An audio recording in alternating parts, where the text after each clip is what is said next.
Central agency का इस प्रकार से मिसयूज करके महाराष्ट्र में अगर कोई राष्ट्रपति शासन लगाने की अगर कोशिश कर रहे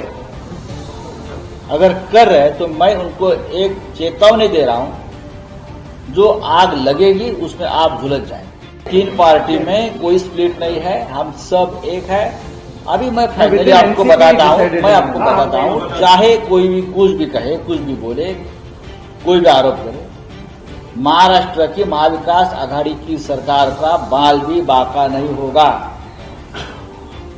आप कितने भी उछालो, आप कितने भी आरोप करो, आप कितनी भी केंद्रीय जांच एजेंसी को मुंबई महाराष्ट्र में भेज दो, लेकिन सरकार अपना कार्यकाल पूरा करे।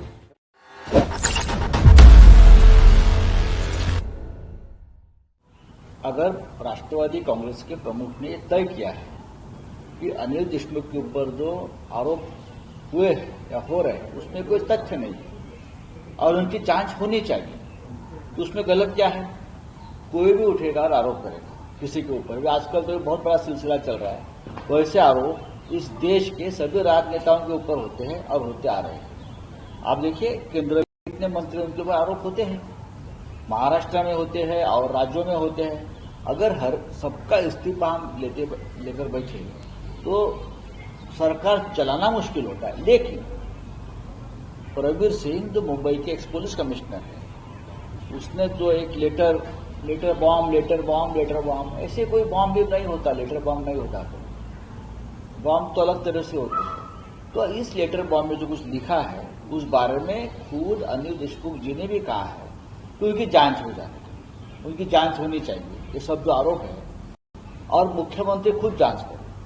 कल शरद पवार साहब ने भी कहा है कि जूलियो रेगो जो सुपर है, एक उनकी छवि जो है पुलिस डिपार्टमेंट में बहुत सबसे ऊपर है, कि उनको जांच करने दो। अगर ये चैलेंज सरकार स्वीकारने को तैयार है जांच का, तो आप बार बार इस्तीफे की बात क्यों करते हो? इस्तीफा लेना या किसी को मंत्री बनाना, ये पूरा अधिकार जो होता है ये मुख्यमंत्री का होता है। मुख्यमंत्री उस बारे में निर्णय ले। जब तक उद्धव ठाकरे मुख्यमंत्री है तब तक सभी मामलों की फ्री एंड फेअर जांच हो सकती है। केंद्रीय तपास यंत्रणा महाराष्ट्रात घुसतायत हा महाराष्ट्राच्या अधिकारावर घालाचा आहे। याबाबत माननीय शरद पवार यांचं सुद्धा तेच मत आहे। पण एकदा तपास सुरू केल्यावरती त्यांना सहकार्य करायला पाहिजे, ते आम्ही करतो। एका बाजूला एटीएस तपास करते, एका बाजूला एनआईए करता है। अगर दोनों जांच एजेंसी, अभी सुशांत सिंह राजपूत केस में भी हुआ था ना, सीबीआई भी आ गई और हमारे पुलिस भी कर रहे थे। उस वक्त तो मुंबई पुलिस के तो कमिश्नर परमवीर सिंह जी थे और बहुत ही बेहतरीन तरीके से जांच हुई थी। सीबीआई भी कुछ नहीं कर पाई उसमें। जी हाँ, जो हमने कहा है, जो हमने लिखा है वो 100% सही है। इस प्रकार से मुंबई के एक्स कमिश्नर के कंधे पर बंदूक रख सरकार के ऊपर फायर करना, अगर उसमें विरोधी दल यानी प्रतिपक्ष अपने आप को बहुत होशियार समझता है, कोई उनके ऊपर बुमरैंग हो जाए। 3 पार्टियों में क्या तय हुआ है? अगर 3 पार्टियों में कुछ तय हुआ है, कुछ फैसला हुआ है इस बारे में, तो उस बारे में निर्णय लेने का अधिकार सिर्फ मुख्यमंत्री को है, वो कैबिनेट के प्रमुख। ईडी आने दो या ईडी के पिताश्री आने दो, जो जांच करना है कर लीजिए। अगर ईडी हो, सीबीआई हो, एनआईए हो, उनका हेडक्वार्टर अगर आप मुंबई में भी लाते हो, दिल्ली में कुछ काम नहीं है, देश में कुछ काम नहीं है। अगर मुंबई में हेडक्वार्टर लाकर बैठना चाहते हो तो लीजिए, हम उनको हमारे यहाँ से एक अच्छा जगह भी देंगे डीकेसी में। बघा, एका फौजदाराला घ्यावं की न घ्यावं याचा निर्णय मुख्यमंत्री घेत नाही। जसं काही निर्णय बरं का, काही निर्णय हे प्रधानमंत्री घेत नाहीत, तो गृहमंत्री देशाचे घेत नाहीत, तो राष्ट्रपती घेत नाहीत। सिस्टीम मधून ते निर्णय होत असतात। सर, ये है कि एनसीपी में अभी भी डिवाइड है सर। शरद पवार और जयंत पाटील चाहते हैं कि he should not resign. Phone केला होता सचिन वाझे प्रकरणासंदर्भात की सचिन वाझेंना पुन्हा एकदा सेवेत घेण्यात यावं। देवेंद्र फडणवीस काही म्हणतात त्याकडे प्रत्येक गोष्ट गांभीर्याने घ्यायला पाहिजे असं नाही। विरोधी पक्ष आहे, विरोधी पक्षाचे नेते आहेत, फडणवीस हे उत्तम वकील आहेत, त्यांनी लॉचा अभ्यास केलेला आहे। आणि तुम्हाला माहिती आहे वकील कोर्टामध्ये कशा प्रकारे केस मांडतात, त्यात वकिलांवरती सगळ्यात जास्त आरोप काय होतात? सर कल की मीटिंग के बाद सर कल की मीटिंग के बाद एनसीपी में डिवाइड है, ये कहा जा रहा है कि शरद पवार कोई डिवाइड नहीं है, 3 पार्टी में कोई स्प्लिट नहीं है, हम सब एक है। अभी मैं फाइनली आपको बताता हूँ, चाहे कोई भी कुछ भी कहे, कुछ भी बोले, कोई भी आरोप करे, महाराष्ट्र की महाविकास आघाड़ी की सरकार का बाल भी बाका नहीं होगा। आप कितने भी उछालो, आप कितने भी आरोप करो, आप कितनी भी केंद्रीय जांच एजेंसी को मुंबई महाराष्ट्र में भेज दो, लेकिन सरकार अपना कार्यकाल पूरा करे। राऊतसाहेब, पण परमवीर सिंग यांच्यावर अजून आरोप नाही झाले, ते संशयाच्या वावऱ्यात आहेत, तरी त्यांना हटवलं गेलं। गृहमंत्र्यांवर इतके आरोप आहे तरी त्यांना का ठेवलं जात आहे? मुंबईच्या पोलीस आयुक्तांना बदलण्याचा अधिकार सरकारला नसतो का? पण त्याचं कारण काय नसतो आहे? का? कारण असं कारण काही सांगितलं असेल, ट्रान्सफर नाही, कारण काहीही असेल, एखाद्या अधिकाऱ्याला बदलण्यासाठी सरकारला कोणाच्या किंवा विरोधी पक्षाच्या परवानगीची गरज लागत नाही। पण जनतेला तर कळलं पाहिजे की त्यांना का बदललं। जनतेने विचारलेलं नाही, संजय पांडेंनी स्वतः गंभीर आरोप जनतेने केले. विचारलेलं नाही सर, IPS आणि त्या संदर्भातले खुलासे झालेले आहेत। मुंबई पोलीस खात्यातले किंवा राज्यातले बदल हे महाराष्ट्राच्या मुख्यमंत्र्यांनी, गृहमंत्र्यांनी आणि सगळ्यांनी एकत्र बसून घेतलेले कॅबिनेटचे निर्णय आहेत। संजय पांडेंनी गंभीर आरोप केले आहेत. संजय पांडेंनी असा आरोप केलेला आहे की सिनियरिटी डावलली जाते।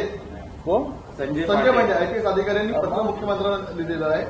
असं होत असतं। आज का मीटिंग है अभी कोई मीटिंग नहीं है, मीटिंग की जरूरत भी नहीं है। सब दिल्ली में जो नेता लोग आए थे हमारे, एनसीपी के रहे या वो सब अपने घर पहुंच गए और अब आज कोई मीटिंग नहीं दिल्ली। कोई नहीं, मीटिंग की जरूरत भी नहीं, आप भी आपका अपने काम पर लग जाइए। राव साहब, अपने शेरों शायरी से और आप अंदाज में लगातार सेंट्रल एजेंसीज पे हमलावर हैं, क्या इशारा ये कर रहे हैं कि ये सब कुछ सेंट्रल एजेंसी को भेजने की तैयारी है? ईडी ने ये भी कहा कि देखिए, सेंट्रल एजेंसी का इस प्रकार से मिसयूज करके महाराष्ट्र में अगर कोई राष्ट्रपति शासन लगाने की अगर कोशिश कर रहे तो मैं उनको एक चेतावनी दे रहा हूं, जो आग लगेगी उसमें आप झुलस जाएंगे। सर, आप लोग कह रहे हैं कि परमवीर सिंह को हटाया गया, इसमें उन्होंने आरोप लगाया। परमवीर सिंह अभी भी एक पद पर बने हुए हैं, क्या परमवीर सिंह के अगर आरोप झूठे हैं तो उनको आप लोग बर्खास्त करेंगे परमवीर सिंह को? देखिए, जो कार्रवाई होती है सर्विस रूल का भंग करने के बाद, वो सरकार पूरा ऑब्जर्वेशन कर रही है। सर, मराठीमध्ये अनेक शिवसेना तो जण सर राष्ट्रपती विधानसभा ने राजवट एक्शन मागणी नहीं लिया, करतात। तो परमवीर सिंह का कोई एक्शन नहीं हुआ, तो झूठे हैं तो आप लोग एक्शन हो जाएगा ना, आप देखते रहिए क्या तुम्ही होता है। मराठीमध्ये मराठी बोलत सांगा, सांगा. राष्ट्रपती शासन जर लावण्याचा प्रयत्न केला, राष्ट्रपती या केंद्रीय तपास यंत्रणांचा गैरवापर करून,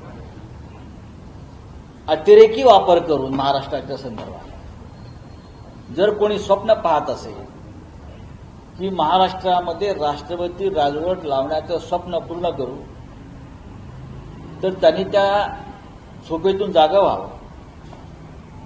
आम्ही त्यांना जागा करू इच्छितो की तुम्ही किती प्रयत्न करा, अशा प्रकारे महाराष्ट्रामध्ये तुमचे हे डावपेच यशस्वी होणार नाही।